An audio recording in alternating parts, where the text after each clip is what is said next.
या ठिकाणी उद्या कदाचित मला उभं राहता येणार नाही, कारण ऑलरेडी तब्येत डाऊन आहे. पण माझ्या पायात ताकद आहे म्हणून मी उभा आहे. हा आमचा भाऊ नांदेडहून आला, याला एक पाय नाहीये, तर हा कशासाठी आला हे सांगायची गरज नाही महाराष्ट्रातल्या कोणत्याच धनगराला. माझ्या पायात ताकद नसताना मी इथं उभा आहे.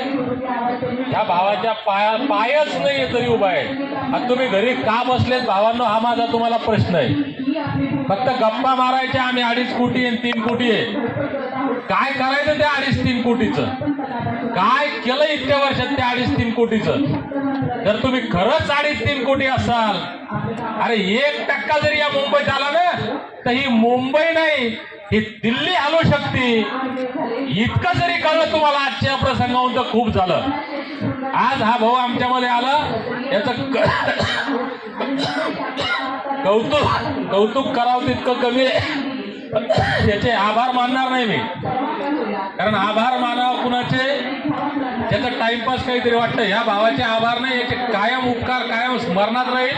हे असे योद्धे आहेत. लोकांना एकदा थोडं हे झालं ते झालं, मला स्टेजवर नाही बोलवलं, माझं नाव नाही घेतलं, मला बोलू दिलं, भाव याच्यात नाराज होता. अरे काम करा, काम केलं की नाव होतं. या भावाचं काही संबंध नाही माझा, आज आम्ही सत्कार करतो याचा.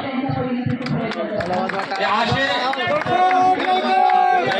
समाजासाठी खऱ्या अर्थानं प्रामाणिकपणे प्राणपणानं तळमळीनं काम करणारे मल्हार योद्धे आजही धनगरांमध्ये आहे. म्हणून ही चळवळ टिकू नये आणि हे योद्धे कायम जर हे टिकले, 2 दिवसात धनगरांच्या एसटी आरक्षणाचा निकाल लागल्याशिवाय राहत नाही.